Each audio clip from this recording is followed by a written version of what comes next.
All right, let's talk about kickoff coverage, which to me is really the essence of football. The first time you ever decided to play a game of football, you probably picked up a ball and you threw it or kicked it off to a friend in the yard, etc., and then you went down and tackled them. And so I really want to be able to instill that in the players that this is the funnest special team play. You usually get to start off at the beginning of the game. Crowd's going nuts. A lot of juice is happening. And you want to basically make this like a drag strip race car. Okay? You want to make this where it's an emotional, fun, enjoyable process of going down and knocking the heck out of your opponent. Okay?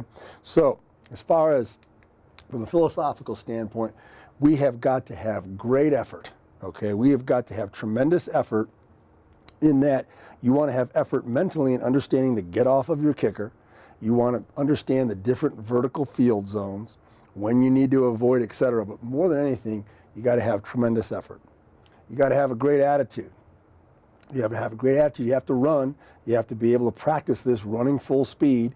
And you have to make sure that you understand that your attitude has got to be not just with reckless abandon, but technique when you engage the opponent, and also being able to see indicators that will tell you where the return is going, okay? And then lastly, we have to be able to execute. We have to be able to execute when we avoid, when we hard hat someone, and then of course we have to be able to tackle, and hopefully a few times a year cause a turnover, okay? From a kickoff coverage standpoint, we want to attack the opponent with the best deep kick. And you have to really evaluate the strengths and weaknesses of your kicker. If you've got a kicker that has got a big leg and you can put the ball in the middle and kick it down the middle and you get maximum distance and hang time, and then all of a sudden you ask him to kick it deep left or deep right and he struggles or maybe pulls one out of bounds and loses his confidence, you have to make sure that you attack that properly. It is difficult as a kicker, just like it is a golfer, to all of a sudden have to do a sky kick to the left, sky kick to the right, sky kick to the middle, squib kick, deep left, deep right, deep middle. All of a sudden you're asking that kicker to change a lot of things that he does. We would like to be able to keep them off balance with pooch and sky kicks, an occasional squib, maybe kicking it in a different direction just to keep them off balance, making sure that they have to continue to work on different things in their return game. And then we're always talking about this. As you hit that 35 or 40 yard line, that you have the eyes on the target. And I say this all the time in meetings and practice. Eyes on the target, feet gaining ground, hands on blocks. It means that you are keeping your eyes up. You are not running with your eyes down. You are running with your eyes up, first of all, seeing the indicators. Initially, the target is the indicators. Often the fullbacks will tell you where the return's going. Once you get from the indicator, then you have to go to the returner and potentially the off returner as the target. Feet gaining ground means that when a blocker comes in the first wave, that you are going to continue running down the field at your target and not come to balance and go laterally in that 40, 30 yard line area. And then hands-on blocks. Once you get to that contact area, which we'll go over on a vertical field chart, that you use your hands and stun and shed in that 25 to 18 yard area so that you can continue to then get off that block and make a play. Okay? We want to expect to execute on coverage, first and foremost. We want to have team production. Your average starting line can certainly change. This is from a few years ago, and those are all going to be dependent on your kicker, etc. But more than anything, we want to ensure that we create a long field for our opponent. Okay, let's talk a little bit about the depth chart for kickoff cover. You'll see we have a depth chart up here, pretty straightforward, but nonetheless, if this is your first time doing it, you want to make sure that you understand the direction. So in this case here, we are kicking this way, and therefore we will assign L1, L2, etc., R1 from inside out. Now there's a number of ways to do this. There are some teams that go 1 through 10. I like to have the ability to go L1 through L5. Now there's also some teams that'll have these three numbered, and then these two will be missiles or bullets or that type of thing. And so you want to come up with something that you feel good about, that's clear and concise, that you can remember quickly when you're doing drills or when you're in the game, obviously. Okay, but as far as personnel is concerned, what we're looking for typically is bigger guys in the middle. So usually your 5s and potentially your 4s are going to be linebackers, maybe a tight end that can run, bigger safeties that can get down the field, that can certainly handle a double team, at least be able to maintain leverage in the double team. But more importantly, when they're single blocked in that 20 to 30 yard line area, that they can hard hat the opponent, stun and shed and drive them back, and be able to deliver and get off and make a play. Okay? Your 3s need to have a little bit more speed. So now you want to have a quicker safety, running back, receiver, maybe even a larger corner, because on the backside, if you're kicking it directionally, you want your 3 to be able to run across the field and have some speed. Again, we'd like a guy here that can make some moves. Maybe we want to go inside and spill the ball, that they can rotate out here and be a fill player. From a 2 perspective, on a 2, we usually are talking about contain with the 2s. And so you want to have players there that can run. They don't have to be extremely fast, perhaps wide receiver, slower running back, linebacker, maybe even a bigger corner that can understand leverage, be smart, keep the ball inside. Great kickoff coverage is knowing where your help is, okay? Obviously the sideline is your help, and then a majority of the other players are help. And then your 1s, we'd like to have some speed because we'd like to be able to move these guys around a little bit. And you'd like to be able to have guys that can really run, and then potentially a safety on the other end that can keep the ball inside and in front and ensure that we don't give up too many returns outside that 35 or 40 yard line. Now let's talk about some principles for kickoff coverage that are general, and you may or may not want to present this to the players early, but for you and your coaches to be able to understand, so everybody's speaking in the same sort of language. First of all, principle number 1 is stay in your assigned fit or lane. Now, I hate to say the word lane because that kind of can insinuate that you're running down the field at the upright and all of a sudden you don't have a great feel for adjusting. But if you keep your eyes on the target, feet gaining ground, hands on blocks, you can really adjust your fit. So I like to use the word fit more than lane, okay? But once you see the indicator, you then want to locate the ball and you want to adjust relative to the ball. Now, certainly a majority of the time, we're going to know where the ball's going to go. If we say deep middle, deep left, sky right, etc., we're going to know where the ball's going to go. So therefore, your player should have a great idea. However, you can always have missed kicks, and now you have to be able to see the depth and the direction of the ball.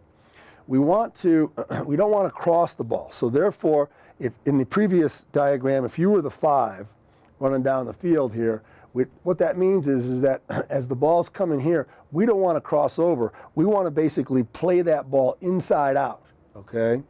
So if you want to start right of the ball, you want to stay right. And then as much as possible, we don't want to follow guys of our color. We want to make sure that we are in our fit, and we don't want to have 2 guys on our team of the same color following guys down the field. Okay, the second one is that when you're approaching that front line blocker, we want to get by him as quick as possible. Okay, we want to ensure that as they drop back to that 35, 30 yard line, that we are in the midst of avoiding them, either by making a really good jab step, club and swim, dip and rip. We want to get by that first lane. That's really critical. Okay, we want to use our hands as much as possible in engaging that blocker. As we fake him out, we want to give the old Heisman and knock him off of us. Try to beat him with speed, try to jab and go. And if you can't beat him with speed, then you have to go over the top. And what that means is every front line kickoff return personnel is going to try to bring you in away from the return. So if you're single blocked, try to get over the top. You want to go butt side, if you will. Okay? And then you want to try and get back to your fit and lane as fast as possible. Okay?